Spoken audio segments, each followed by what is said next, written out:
Hello दोस्तों, मैं सुभय कुमार।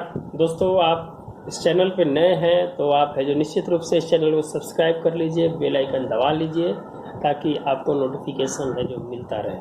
दोस्तों, आज हम बात करेंगे 67 बीपीएससी, 66 बीपीएससी मेंस और सीडीपीओ प्रोजेक्ट मैनेजर जो भी है, जो भी एग्ज़ाम बीपीएससी कंडक्ट करवा रही है, उसमें जो GS1 GS2 का पेपर है उसको हम पूरा है जो अनरिटेन नोट्स के रूप में जो देते हैं। दोस्तों, मैंने current affairs, economics and geography, history का भी मैंने जो सब वीडियो डाल दिया है, आप देख सकते हैं। ये वीडियो जितना है दोस्तों वो सब है जो अपडेटेड वीडियो है।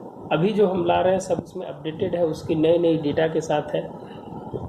तो आज हम बात करेंगे दोस्तों कि इंटरनेट क्वेश्चन है जो थोड़ा देख लीजिए दोस्तों। क्या क्वेश्चन कहता है कि इंटरनेट का बढ़ता प्रयोग क्रांतिकारी है, किंतु इन उपयोग की चुनौती भी है। उपयोग एवं चुनौती को रेखांकित करें। तो इंटरनेट का जो बढ़ता प्रयोग है उसके बारे में हम बात करेंगे। क्या उसके उपयोग से क्या सकारात्मक क्या नकारात्मक है, इसको है जो आपको रेखांकित करना है। अगर हम बात करें दोस्तों कि 21वीं शताब्दी जो है इंटरनेट क्रांतिकारी के सूचक जिसमें डेटा का प्रयोग ऑयल की तरह होगा, वो है जो मार्क जुकरबर्ग ने है जो दोस्तों कहा था कि जो 21वीं शताब्दी है वो है जो इंटरनेट क्रांतिकारी का सूचक है जिसमें डेटा का प्रयोग ऑयल की तरह होगा। ऑयल जिस तरह से दोस्तों आप जानते हैं कि कितनी महत्वपूर्ण है, उसी तरह से इंटरनेट के लिए डेटा कितनी महत्वपूर्ण है, आप इसका अंदाज़ा लगाया जा सकता है कि वर्तमान समय में क्या स्थिति है। हम अगर इसकी भूमिका में अगर लिखना चाहेंगे दोस्तों तो वर्तमान समय में इंटरनेट पर उपयोग मनुष्य की वैज्ञानिकता बुद्धिमत्ता का परिणाम है। ये जो दोस्तों इंटरनेट है ये मनुष्य की वैज्ञानिकता और बुद्धिमत्ता का परिणाम है। जो आज हम है जो इस संचार की दुनिया में विद इन सेकंड में हम सूचना को प्राप्त कर लेते हैं और सूचना को सेंड कर देते हैं, और है जो हमें connected through the internet across the world है जो हम जुड़े हुए हैं, और है जो सूचना का आदान प्रदान आसानी से हो रहा है। घर बैठे है जो सब चीज़ कर रहे हैं, जिसे आत्मनिर्भर जिसको बोला जाता है कि हम है जो तकनीक के मामले में अब है जो मनुष्य आत्मनिर्भर बनते जा रहा है, इंसान मशीन बनते जा रहा है। इंसान की जो स्थिति है कहीं ना कहीं है जो उस सिकुड़न जिसको बोला जाता है कि उसको काम करने की क्षमता, इफिशियंसी में कमी कर दी गई है। तो एक्चुअली कहा जा सकता है दोस्तों कि ये जो तकनीक है वो है जो कहीं ना कहीं है जो मशीन का गुलाम बनते जा रहा है आदमी, मनुष्य, जिसके कारण है जो समस्याएं भी बढ़ती जा रही है। उसका हम आगे है जो आपको बात करेंगे। जिसके सहयोग से सूचना संचार तकनीकी विकास अधिकार शिक्षा के लिए महत्वपूर्ण है। दोस्तों, आज अगर बात किया जाए सूचना देने की तो सूचना हम देते हैं संचार के माध्यम से है जो हम किसी भी तरह से हम उसके साथ है जो बात कर सकते हैं, उसकी बातों को हम पहुंचा सकते हैं। सूचना का मतलब, संचार का मतलब ये नहीं होता है कि आप जो मीडिया है उस मीडिया नहीं, हम अगर मान लीजिए कि अगर हमको किसी बात को अगर हमें पहुंचाना है सरकार के पास तो वो संचार का माध्यम हो सकता है, जिसको हम राजनीतिक संचार बोलते हैं। तो एक संचार है। तो इंटरनेट में भी अब क्या हो गया है कि हम राजनीतिक संचार का प्रयोग कर सकते हैं। तकनीकी विकास, इस वर्ड को तो समझने की कोई बड़ी जरूरी है।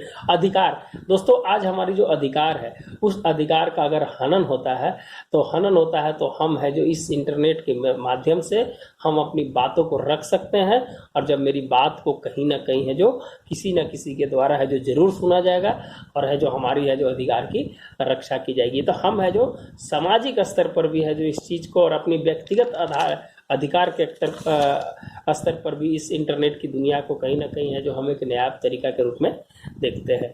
शिक्षा के लिए बहुत ही महत्वपूर्ण है दोस्तों। इसके क्रांतिकारी परिणाम से अनुसंधान क्षेत्र, स्वास्थ्य क्षेत्र, अंतरिक्ष क्षेत्र जैसे महत्वपूर्ण सफलता प्राप्त की है, जिसके 21वीं सदी का महत्वपूर्ण साधन माना जाता है। दोस्तों, अनुसंधान क्षेत्र में बात किया जाए, नैनो टेक्नोलॉजी की बात किया जाए, आर्टिफिशियल इंटेलिजेंस की बात किया जाए, इंडस्ट्रियल 4.0 की बात किया जाए, रोबोटिक्स की बात किया जाए, ब्लॉकचेन टेक्नोलॉजी की बात किया जाए, फिर है जो क्वांटम बिट थ्योरी की बात किया जाए, सुपर कंप्यूटर की बात किया जाए, हम है जो नए नए तरीके से है जो अनुसंधान क्षेत्र में है जो हमने कहीं नहीं काम किया है। स्वास्थ्य क्षेत्र में जो आप जानते हैं दोस्तों कि किस तरह से है जो अब आपकी सर्जरी की बात हो गई, तो कहीं ना कहीं है जो इंटरनेट और तकनीक के सहारे है जो इसको है जो प्रयोग किया जा रहा है।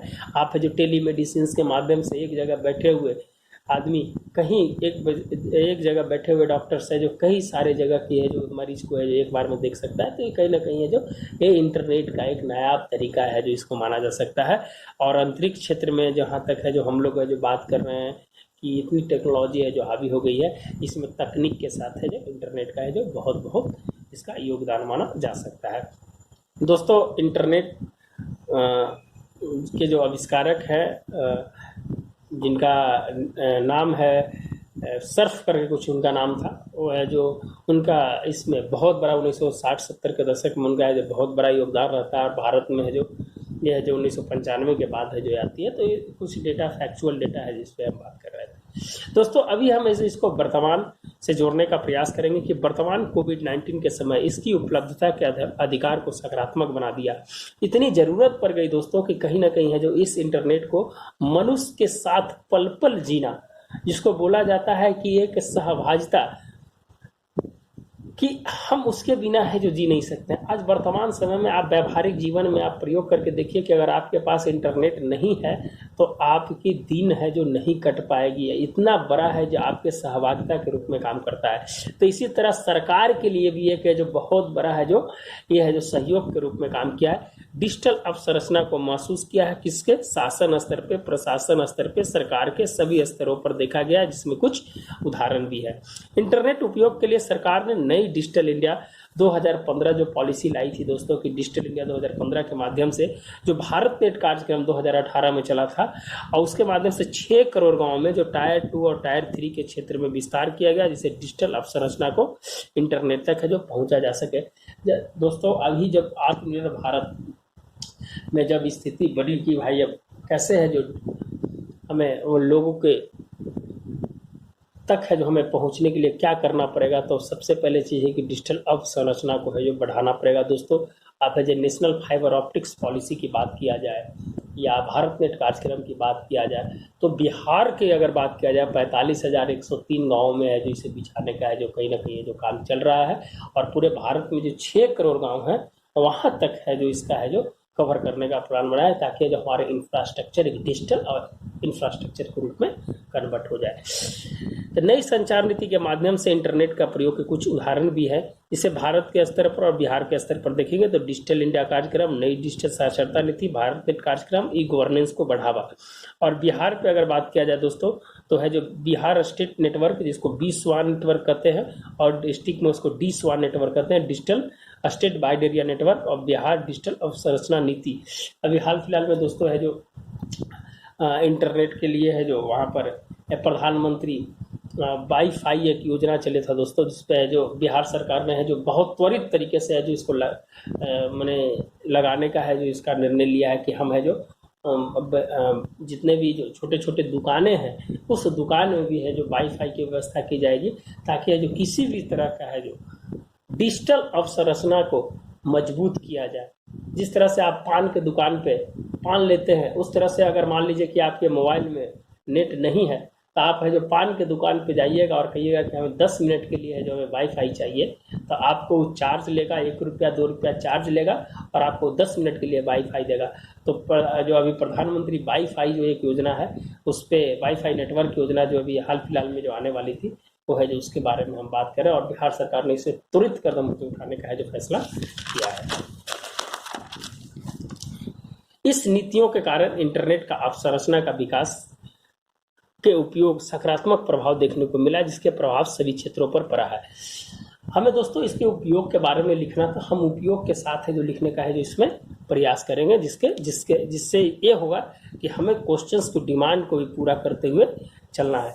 डिजिटल साक्षरता की बात करेंगे, डिजिटल अवसंरचना की बात करेंगे, सूचना का त्वरित आदान प्रदान की बात करेंगे, ई कॉमर्स की बात करेंगे, डिजिटल हेल्थ की बात करेंगे, डिजिटल गवर्नमेंट की बात करेंगे और डिजिटल वर्ल्ड की बात करेंगे। दोस्तों, ये सब चीज़ है जो हमारी उपयोगिता में कहीं ना कहीं है जो शामिल है। अगर हम डिजिटल रूप से साक्षर होते हैं तो हमें एक तो है कि डिजिटल साक्षरता होने के कारण हमें है जो सूचना एवं प्रौद्योगिकी को किसी की सहारा लेने की जरूरत नहीं है। हमें सूचना का आदान प्रदान हम खुद कर सकते हैं। हम है जो अपनी राइट्स का प्रयोग कर सकते हैं। दूसरी चीज कि निश्चित रूप से कि डिजिटल साक्षरता जो नीति थी उसमें कहा था कि हर एक परिवार के एक व्यक्ति को डिजिटल रूप से दक्ष होना जरूरी है, तब है जो अपने परिवार को दक्ष कर पाएगा। तो ये पॉलिसी बहुत ही अच्छी पॉलिसी थी दोस्तों, और इसमें कहा गया था कि निश्चित रूप से भारत को 2022 तक हर एक घर में एक डिजिटल व्यक्ति होना जरूरी है, ताकि वो अपने अधिकारों का प्रयोग कर सके और अपने परिवार को है जो डिजिटल शिक्षा दे सकते हैं। जैसे मोबाइल चलाने की बात हो गया, या अभी जो फ्रॉड हो रहा है उस फ्रॉड से बचने के लिए है जो कहीं ना कहीं है जो उसमें उपयोग किया जा सके। नई शिक्षा नीति जो आई है दोस्तों, उसमें डिजिटल साक्षरता को बढ़ावा दिया गया और 30% जो पाठ्यक्रम जो है उसे है जो डिजिटल रूप से पढ़ाने का है जो लक्ष्य रखा गया। कितना परसेंट? 30%। और 2 दिन पहले ऐसा क्या आया है कि जितने भी हायर एजुकेशन से हैं उस एजुकेशन को नियमित रूप से है जो डिजिटल करने का है जो फैसला लिया गया सरकार के द्वारा कि हम है जो इसको डिजिटल ही पढ़ाएंगे। अब इसका है जो हमें मैंने जो कॉलेजेज होते थे उस कॉलेजेज में जाने की कोई ज़रूरत नहीं है, डिजिटल रूप से ही आपको है जो सब तरह की शिक्षा है जो प्राप्त की जाएगी। जैसे है जो जितना भी तकनीकी है इसके लिए है जो रिपोर्ट्स भी है जो एनसीईआरटी को इसको एनआईसीटी जो एप्लीकेशन करती है तकनीकी शिक्षा बोर्ड का, वो है जो उसको भेजा है और उसके बाद अप्रूवल होने के बाद यह स्टार्ट हो जाएगा। सभी स्तरों पर एक साथ काम किया जा रहा है। वर्तमान समय में क्रांतिकारी परिवर्तन देखा जा सकता है। कोविड-19 के समय इंटरनेट के माध्यम से सभी को ऑनलाइन शिक्षा दिया गया जो वैश्विक मार्ग का साधन बना। दोस्तों शिक्षा तो हमने दिया गया, लेकिन इसके जो अपवाद हुए व्यवहारिक रूप हुए कि एनसीईआरटी रिपोर्ट्स क्या कहता है और असर रिपोर्ट्स क्या कहता है कि शिक्षा तो दिया गया लेकिन इसके नकारात्मक रूप हुए कि व्यवहारिक रूप से मानसिक दबाव, व्यवहारिक ज्ञान से दूर, स्वास्थ्य संबंधी समस्या जैसे दबाव, इसके नकारात्मक स्वरूप में। मनोदर्पण एक ऐप है जो दोस्तों है जो सरकार ने लॉन्च किया था कि अगर बच्चा दबाव में आ जाता है या किसी स्थिति में अगर होता है तो आप है जो उस पर सलाह ले सकते हैं। तो ये एनसीईआरटी का रिपोर्ट है, असर रिपोर्ट है कि भाई 27% तो अभी इंफ्रास्ट्रक्चर ही नहीं है, कि 45% के पास मोबाइल ही नहीं है, तो डिजिटल शिक्षा प्राप्त कैसे किया जा सकता है। तो इसके अपवाद है, तो उसके सकारात्मक और नकारात्मक दोनों लिखते हुए चले जाइएगा तो दोनों पार्ट आपका क्लियर हो जाएगा।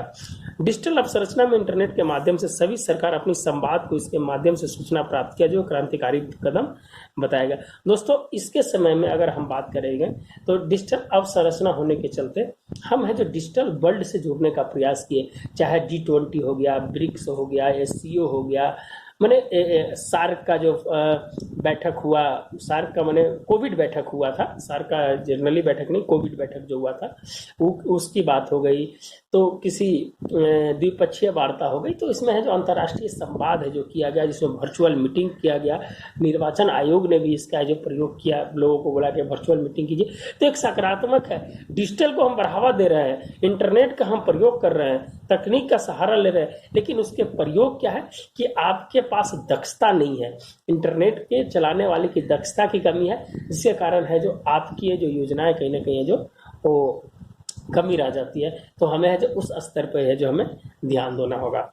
सूचना की त्वरित आदान प्रदान से कोविड-19 के समय भीड़ भाड़ वाले इलाके में मॉनिटरिंग करना तथा इंटरनेट के महत्वपूर्ण भूमिका निभाई। दोस्तों वर्तमान समय में जो इंटरनेट के माध्यम से क्या हुआ कि हम जो कोविड-19 के समय जो भीड़ भाड़ वाला इलाका था, तो उस भीड़ भाड़ इलाकों को हम है जो तकनीक के माध्यम से देखने का प्रयास किए कि भाई इसके उपयोग तो है कि भाई कहाँ भीड़ हो रहा है, कहाँ कुछ हो रहा है, तो उसको मॉनिटरिंग किए। चैटबॉट टेक्नोलॉजी से रेलवे स्टेशन को देखा गया, ड्रोन से देखा गया, मॉनिटरिंग किया गया। जैसे कुंभ मेला होता है या बहुत सारे चीज़ होते हैं, दंगे हो जाते हैं, तो वहाँ पर है जो किस है इसका प्रयोग है जो किया जाता है।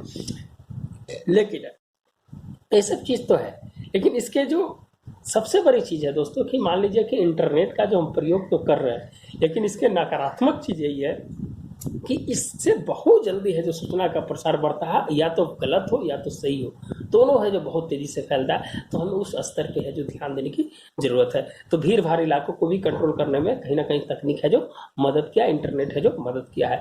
डिजिटल हेल्थ को बढ़ावा देने के लिए ऑनलाइन टेलीमेडिसिन के माध्यम से लोगों को स्वस्थ जानकारी प्राप्त करना, आदान प्रदान करना, इसकी हम चर्चा है जो ऑलरेडी है जो दोस्तों कर चुके हैं। अब हम डिजिटल गवर्नमेंट की बात करते हैं दोस्तों कि डिजिटल गवर्नमेंट क्या होता है। डिजिटल गवर्नमेंट क्या होता है कि शासन के स्तर पर पारदर्शिता, स्वच्छता और गोपनीयता के लिए इंटरनेट एक क्रांतिकारी कदम के रूप में वरदान साबित हुआ, जिसके सरकार ने जनता के पास आसानी से पहुंचाया जा सके। दोस्तों डिजिटल गवर्नमेंट हुआ कि पारदर्शिता आया, स्वच्छता आया, गोपनीयता आया, जिससे जनता और सरकार के बीच जो दूरियां थी उसको कहीं ना कहीं जो कम करने में प्रयास किया है। जिसे पीडीएस सिस्टम की बात किया जाए, जन धन योजना की बात किया जाए, मनरेगा की बात किया जाए, एक देश एक राशन कार्ड की बात किया जाए, मोबिलिटी कार्ड की बात किया जाए, मैंने बहुत सारे स्तर पे है जो कहीं ना कहीं है जो डिजिटल गवर्नमेंट के माध्यम से सरकार और जनता के बीच की दूरी कम हुई, गोपनीयता बढ़ा और स्वच्छता बढ़ा, और गुड गवर्नेंस का कहीं ना कहीं है जिसके सकारात्मक कदम देखे जा सकते हैं। लेकिन इसके भी कहीं ना कहीं है जो खामियां हैं दोस्तों, कि जो जानकारी होती है वो है जो जो दक्ष होते हैं वही जानते हैं, और जानते हैं कि भारत में 75 करोड़ लोगों के पास मोबाइल है, लेकिन उसकी दक्षता पर अगर बात किया जाए तो मात्र 42% है। तो कहीं ना कहीं है जो और जितने भी आदमी हैं इसके लिए अनभिज्ञ हैं, तो हमें है जो वहाँ तक पहुँचना जरूरी होगा। जनरेशन जब चेंजिंग हो रही है, जब ट्रांसफॉर्म हो रहा है, तो जनरेशन को उस आधार में मोड़ना हमारा मूल कर्तव्य है, और इस पे है जो हम ध्यान देंगे। ये है जो हमारे इंटरनेट की सबसे बड़ी वर्तमान की स्थिति में है जो सत्यता है कि हमें हर हालत में हर व्यक्ति को है जो डिजिटल साक्षरता है जो जरूरी है। डिजिटल वर्ल्ड अंतर्राष्ट्रीय स्तर पर सम्मेलन, संवाद, वैश्विक महामारी क्रांतिकारी के रूप में क्या विभिन्न देशों के राष्ट्राध्यक्ष के बीच संवाद संपर्क करने में महत्वपूर्ण भूमिका निभाई, उसके बारे में मैंने चर्चा कर दी दोस्तों। WHO, G20, ब्रिक्स और SCO के बारे में। तो ये कुछ सकारात्मक कदम के साथ थे, और हम इसके अब नकारात्मक प्रभाव है जो इस पे देखेंगे क्या है। सांप्रदायिकता, अश्लीलता, साइबर फ्रॉड, डेटा की सुरक्षा, अभिव्यक्ति का गलत प्रयोग, ये है जो दोस्तों इसके नकारात्मक प्रभाव है, इसको रेखांकित भी करना है। आपको कहा जा सकता है कि इंटरनेट का उपयोग को नकारात्मक रूप से सांप्रदायिकता की भावना को प्रसार कर लोगों की अपनी धर्म जाति पर टिप्पणी करने के लिए, इसमें सबसे बड़ा है जो भारत में है जो इसे देखा गया है।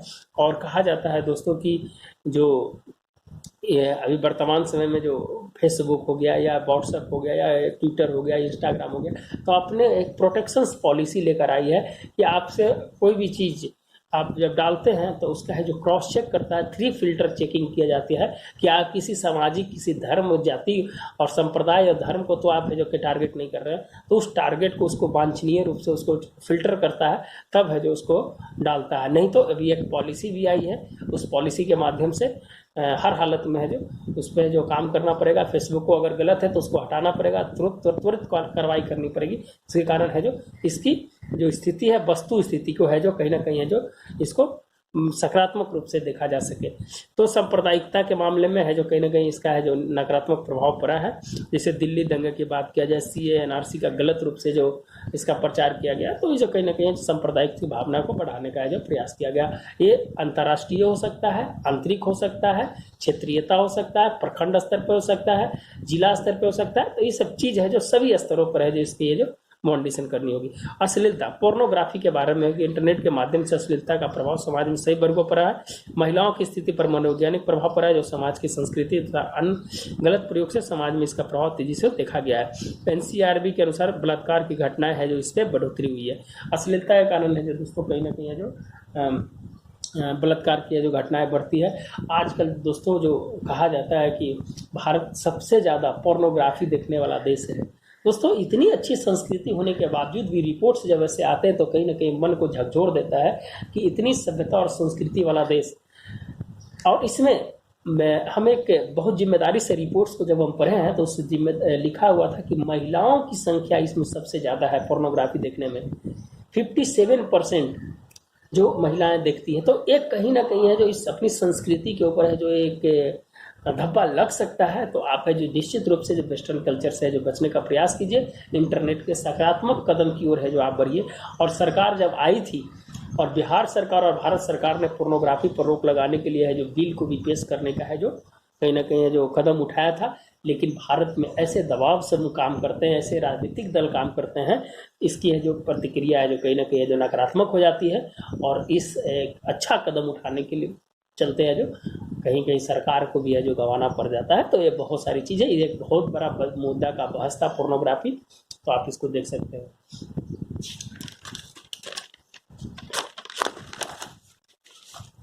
आगे बढ़ते हैं दोस्तों, उसमें साइबर फ्रॉड के बारे में हम बात करेंगे आपसे कि साइबर फ्रॉड क्या है। साइबर फ्रॉड दोस्तों आप जानते हैं कि भारत में 88%, इसमें 88% है जो साइबर ग्राफ है जो बढ़ा है दोस्तों। और पिछले साल जो है 12 लाख केसेस है जो इसमें आए थे, और एक केसेस को डील करने के लिए औसतन 270 दिन का वक्त है जो लग जाता है। माने 100% है जो आपको 270 दिन, माने एक साल तक है जो ऐसा लग जाता है। ऐसा रिपोर्ट्स कहती है कि 270 दिन तक लग जाता है। 88% बढ़ी है। नेशनल साइबर फ्रॉड पॉलिसी जो है, जिसे रोकने के लिए जो भारत में काम करती है, सर्ट, क्या नाम है उसका, CERT, वो है जो समय समय पर है जो उसका नोटिफिकेशन देते रहते हैं, कंप्यूटर इमरजेंसी रिस्पांस टाइम इसको बोला जाता है। और है जो बताते रहती है कि भाई इस तरह का है जो स्थिति है, और आपको बचाती है। और पुलिस भी है जो इसके लिए आपको साइबर पुलिस का गठन किया गया है हर एक राज्य में, ताकि जो इसका है जो रोका जा सके। और कहा जाता है दोस्तों कि आने वाला समय में अगर इसको नहीं रोका गया तो एक तकनीक का नकारात्मक रूप भी आगे आने वाले समय में देखा जाता है। आपकी जो मूल्य गाढ़ी कमाई है जो 2 मिनट में ख़त्म हो जाती है। आप देखे होंगे वेब सीरीज जामतारा, जसीडी, मथुरा, आगरा, इस सब जगह पे है जो ये इसका साइबर फ्रॉड का केंद्र बन चुका है। तो आपको लॉटरी से, आपको लोक लुभावन के माध्यम से आपको जो कहीं ना कहीं आपकी डेटा है जो चुरा लेता है, तो इसको है जो रोकने का प्रयास कीजिए। आप है जो इसको अपडेटेड करते रहिए, गलत कॉल को आप है जो अवॉइड कीजिए, और कोई भी चीज़ें सूचनाएं हैं जो आप है जो वेबसाइट के माध्यम से है जो लीजिए, जहाँ पर है जो उसका आधिकारिक रूप से उसकी है जो पुष्टि की रहती है। तो आप है जो इससे बचने का प्रयास कीजिए। जन जागरूकता जरूरी है, जन कल्याण के लिए, कहा कि बहुत बड़ी चीज़ है ये। तो निश्चित रूप से दोस्तों साइबर फ्रॉड को रोकने के लिए हमने बहुत काम किया है। उदाहरण, भारत में 2012 लाख साइबर फ्रॉड के मामला है जो नकारात्मक रूप में दिखाता है। डेटा की सुरक्षा, 21वीं सदी में डेटा की सुरक्षा जो नहीं माना जा रहा है, जिसके निजता पर प्रभाव है जो पड़ रहा था। तो डेटा की सुरक्षा जो दोस्तों है जो भारत में जो कानून है जो कहीं ना कहीं बहुत ही लचर कानून है। डेटा की सुरक्षा के लिए डेटा गवर्नेंस की बात किया जाए, डेटा सॉवरेनिटी की बात किया जाए, डेटा लोकलाइजेशन की बात किया जाए, तो इसमें है जो कहीं ना कहीं जो भारत की स्थिति है जो इसमें कमज़ोर दिखाई देती है। जिस तरह ब्रिटेन और यूरोपीय देश में है, जिस प्रकार से है जो RDPR है, डेटा प्रोटेक्शन एक्ट है, उसी अनुसार से भारत में भी होना चाहिए। और भारत भी है जो इस पर काम कर रही है। मीनाक्षी लेखी की अध्यक्षता में एक रिपोर्ट है जो सौंपा जाएगा। अभी है जो उसकी हो चुकी है, अब उसको जो संसद पर पटल पर रखा जाएगा, उसमें कौन कौन से नियम बनते हैं, और एक निश्चित रूप से कठोर कदम होना चाहिए। तो डेटा की सुरक्षा ये बहुत बड़ा इंपॉर्टेंट है। उदाहरण, डेटा प्रोटेक्शन एक्ट 2020 और IT एक्ट 2000 के माध्यम से आप है जो नेशनल साइबर पॉलिसी एक्ट, उस पर है जो कहीं ना कहीं जो काम करता है। अभिव्यक्ति का गलत प्रयोग, भारत जैसे देशों में आर्टिकल 92 का जो अंतर्गत अभिव्यक्ति की आज़ादी है, लेकिन इंटरनेट सूचना प्रणाली के अंतर्गत इससे गलत प्रयोग से लोगों की भावना आहत होती है, जिसका नकारात्मक प्रभाव पड़ता है। कुछ भी है जो अपने बात को रख देते हैं, जिसके कारण है जो कहीं ना कहीं उसका प्रभाव है जो पड़ता है। तो हमें निश्चित रूप से आर्टिकल 19 का उपयोग भी एक सीमित रूप में ही करना चाहिए। हमें है जो किसी के बारे में गलत बात नहीं, किसी के बारे में उसी धार्मिक भावना का प्रयोग नहीं करना चाहिए, ताकि उसका स्थिति नकारात्मक हो। तो ये सब कुछ है जो इंटरनेट का जो प्रयोग था उसके कुछ सकारात्मक थे, नकारात्मक था। आप इसमें कुछ ऐड कर सकते हैं, बहुत सारी चीज़ें लिखने के लिए। तो जहाँ तक मेरी समझ में आई दोस्तों, हम उसको लिखने का प्रयास किए हैं। आप अपने स्तर से भी लिख सकते हैं। आपसे एक ही अपील है कि अगर आप जो वीडियो देख रहे हैं तो निश्चित रूप से आप इसको शेयर कीजिएगा, लाइक कीजिएगा। और एक अपील है कि फाउंडेशन है जो हमने स्टार्ट किया है दोस्तों, जो एडुकेशन से लेकर है, तो उस पर आप है जो सहयोग कर सकते हैं। डिस्क्रिप्शन बॉक्स में आपका उसमें दिया हुआ रहेगा, आप उसमें जितना दे सकते हैं तो आप दीजिए। वो है जिसका पैसा है जो हम शिक्षा के क्षेत्र में है जो काम करेंगे। धन्यवाद दोस्तों।